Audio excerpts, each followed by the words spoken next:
हिंदू धर्म का अपमान राहुल गांधी ने किया है या प्रधानमंत्री नरेंद्र मोदी ने? नारी शक्ति का अपमान बार बार प्रधानमंत्री नरेंद्र मोदी करते हैं या राहुल गांधी करते हैं? राहुल गांधी का एक बयान जो उन्होंने शक्ति पर दिया वो विवादों का सबब बन गया है। भारतीय जनता पार्टी और गोदी मीडिया को एक और मौका मिल गया है राहुल गांधी पर हमला बोलने के लिए। मगर मैं आपसे सवाल पूछना चाहता हूं, रातों रात हाथरस में एक गुड़िया का शव पेट्रोल से जला दिया जाता है।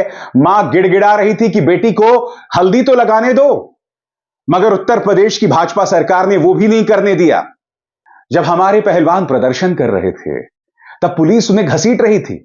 मैं नहीं भूला हूं जब उन पहलवानों को मेडल मिला था तब प्रधानमंत्री नरेंद्र मोदी ने उन्हें अपने घर बुलाया था। मगर जब पुलिस उन्हें जमीन में घसीट रही थी तब क्या प्रधानमंत्री नरेंद्र मोदी ने 1 मिनट के लिए भी उनसे संवाद किया? और प्रधानमंत्री नरेंद्र मोदी नारी अस्मिता और शक्ति की बात करते हैं। पूरा विवाद क्या है दोस्तों, मैं आपको बताता हूं। राहुल गांधी ने शक्ति के बारे में एक बयान दिया और जब वो शक्ति का जिक्र कर रहे थे तो उन्होंने हिंदू धर्म की शक्ति और आगे उस शक्ति को परिभाषित किया। उन्होंने कहा कि शक्ति के अंतर्गत एजेंसीज आती हैं, प्रधानमंत्री नरेंद्र मोदी का प्रचार तंत्र आता है और यह शक्ति, इस शक्ति का मुखौटा प्रधानमंत्री है। आप सुनिए राहुल गांधी ने क्या कहा और फिर मैं उसकी चर्चा करता हूं। हिंदू धर्म में शक्ति शब्द होता है। हम शक्ति से लड़ रहे हैं, एक शक्ति से लड़ रहे हैं। अब सवाल उठता है वो शक्ति क्या है? जैसे किसी ने यहां कहा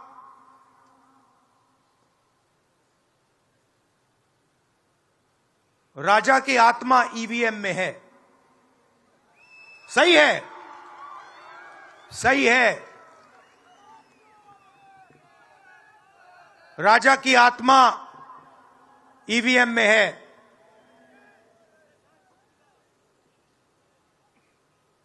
हिंदुस्तान की हर संस्था में है, ईडी में है, सीबीआई में है, इनकम टैक्स डिपार्टमेंट में है। एक वरिष्ठ नेता, नाम नहीं लेना चाहता हूं, इसी प्रदेश के एक वरिष्ठ नेता कांग्रेस पार्टी को छोड़ते हैं और रो के कहते हैं, मेरी मां से रो के कहते हैं कि सोनिया जी मुझे शर्म आ रही है, मेरे में इन लोगों से, इस शक्ति से लड़ने की हिम्मत नहीं है, मैं जेल नहीं जाना चाहता हूं। और ये एक नहीं है, ऐसे हजारों लोग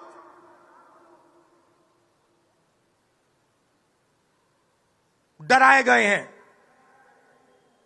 क्या आप सोचते हो शिवसेना के लोग, एनसी के लोग ऐसे ही चले गए? नहीं, जिस शक्ति की मैं बात कर रहा हूं उन्होंने उनका गला पकड़कर उनको बीजेपी की ओर किया है और वो सब डर के गए हैं। मैं एक बात स्पष्ट कर दूं, इस बयान में आप राहुल गांधी पर यह आरोप लगा सकते हैं कि उन्होंने शब्दों का सही प्रयोग ना किया हो, मगर मैं आपसे सवाल पूछना चाहता हूं, इस बयान में धर्म और नारी अस्मिता का अपमान कहां है? अब मैं आपको सुनाना चाहता हूं कि प्रधानमंत्री नरेंद्र मोदी ने इस पर क्या प्रतिक्रिया दी। जाहिर सी बात है, जैसे ही प्रधानमंत्री ने प्रतिक्रिया दी तो गोदी मीडिया, एएनआई, तमाम एजेंसीज लग गईं। सबसे पहले सुनिए प्रधानमंत्री ने क्या कहा। तो प्रधानमंत्री यहां 2 मुद्दे उठा रहे हैं, नारी अस्मिता का मुद्दा उठा रहे हैं और धर्म के अपमान की बात कर रहे हैं। मैं आपसे एक सवाल पूछना चाहता हूं, आजाद भारत के इतिहास में भारतीय जनता पार्टी ही एकमात्र ऐसी पॉलिटिकल पार्टी है जिसने धर्म का इस्तेमाल वोटों के लिए किया। आजाद भारत के इतिहास में बीजेपी एकमात्र ऐसी पॉलिटिकल पार्टी है जिसने अपने चुनावी प्रोपेगेंडा में नारी को सुरक्षा देने की बात की, मगर ढेरों मिसालें सामने उभर कर आईं जहां नारी अस्मिता के साथ खिलवाड़ किया गया। एक बाबा राम रहीम जिस पर दुष्कर्म और हत्या का आरोप है, आपने उसे एक नहीं करीब 9 बार पैरोल पर रिहा किया। अदालत को दखल देना पड़ा कि यह बकवास बंद कीजिए, यह अनर्गल बंद कीजिए। आपको शर्म तक नहीं आ रही थी। और उस बाबा पर आरोप था दुष्कर्म का, महिलाओं के साथ अपमान का, ज्यादती का, टॉर्चर का। और भारतीय जनता पार्टी महिला अस्मिता की बात करती है। जाहिर सी बात है दोस्तों, राहुल गांधी ने इस पर प्रतिक्रिया दी है। राहुल गांधी इस पर क्या कह रहे हैं आपके स्क्रीन पर। राहुल गांधी कहते हैं, मोदी जी को मेरी बातें अच्छी नहीं लगती, किसी ना किसी तरह उन्हें घुमाकर वो अपना अर्थ हमेशा बदलने की कोशिश करते रहते हैं, क्योंकि वो जानते हैं कि मैंने गहरी सच्चाई बोली है। जिस शक्ति का मैंने उल्लेख किया है, जिस शक्ति से हम लड़ रहे हैं, उस शक्ति का मुखौटा मोदी जी हैं। वो एक ऐसी शक्ति है जिसने आज भारत की आवाज को, भारत की संस्थाओं को, सीबीआई, इनकम टैक्स, ईडी को, चुनाव आयोग को, मीडिया को, भारत के उद्योग जगत को और भारत के समूचे संवैधानिक ढांचे को ही अपने चंगुल में दबोच लिया है। उसी शक्ति के लिए नरेंद्र मोदी जी भारत के बैंकों से हजारों करोड़ के कर्ज माफ कराते हैं, जबकि भारत का किसान कुछ हजार रुपए का कर्ज ना चुका पाने पर आत्महत्या कर लेता है। उसी शक्ति को भारत के बंदरगाह, भारत के हवाई अड्डे दिए जाते हैं, जबकि भारत के युवा को अग्निवीर का तोहफा दिया जाता है, जिससे उसकी हिम्मत टूट जाती है। उसी शक्ति के गुलाम नरेंद्र मोदी जी देश के गरीब पर जीएसटी थोपते हैं। महंगाई पर लगाम न लगाते हुए उस शक्ति को बढ़ाने के लिए देश की संपत्ति को नीलाम करते हैं।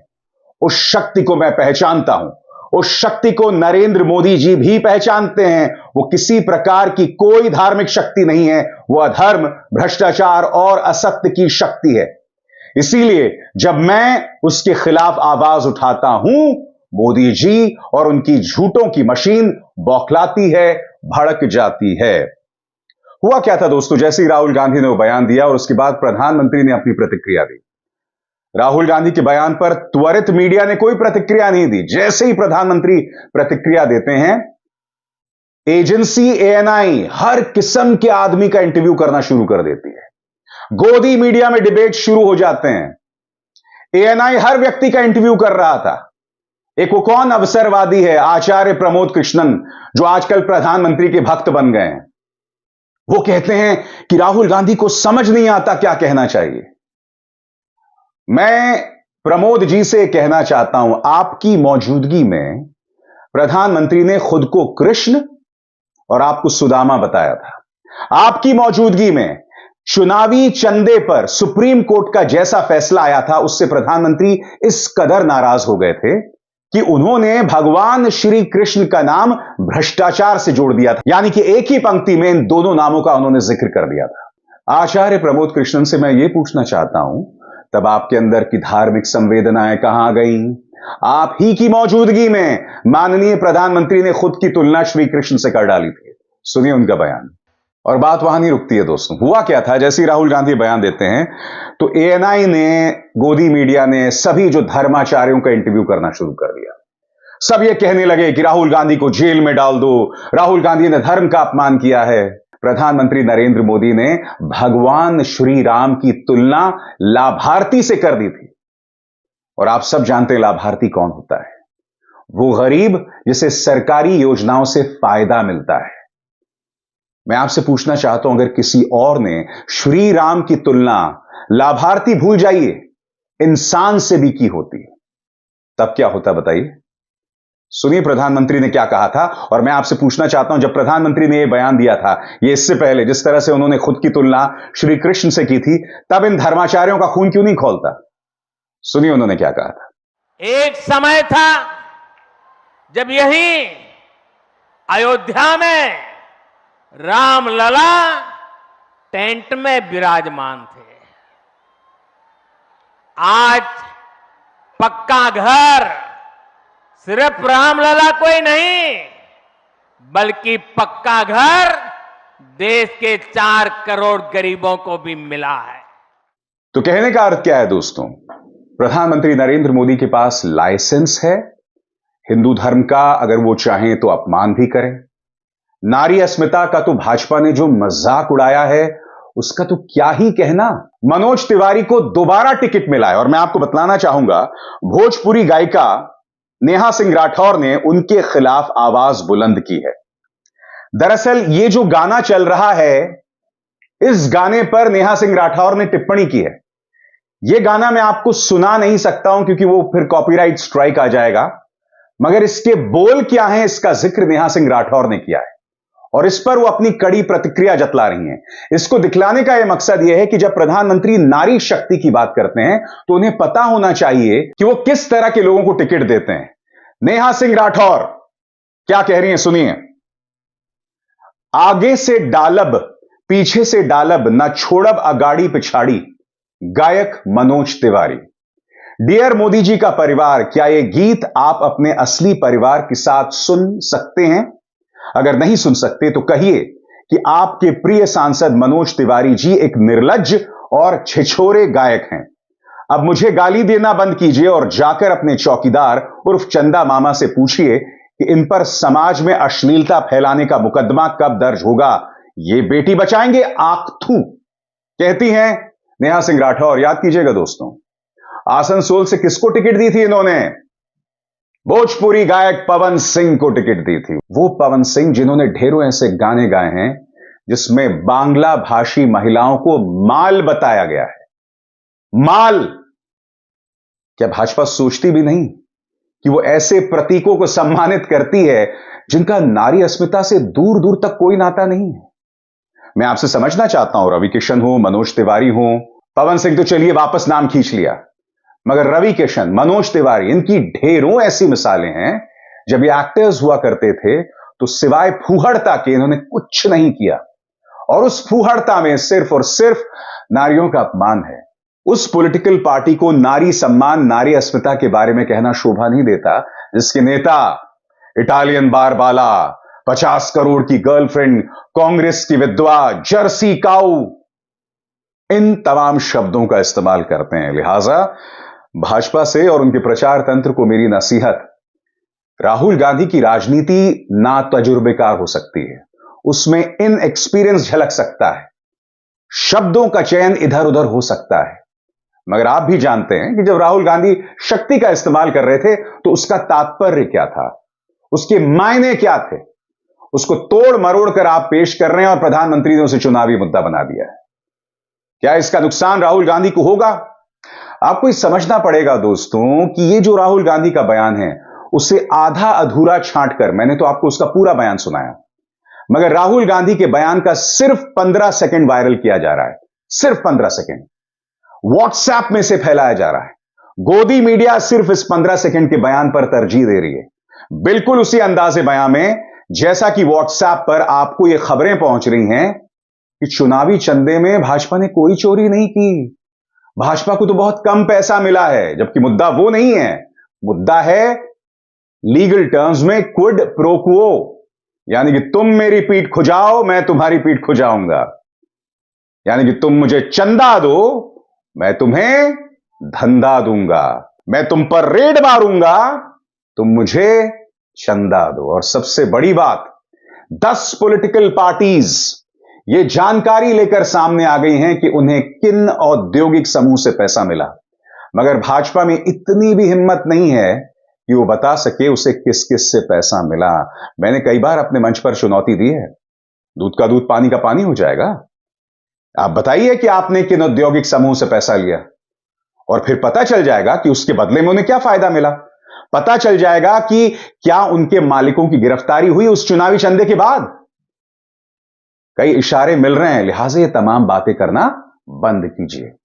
हकीकत यह है कि भाजपा के पास कोई अधिकार नहीं है ना नारी शक्ति के बारे में बोलने का और ना धर्म से जुड़ी शक्ति के बारे में अपनी बात रखने का।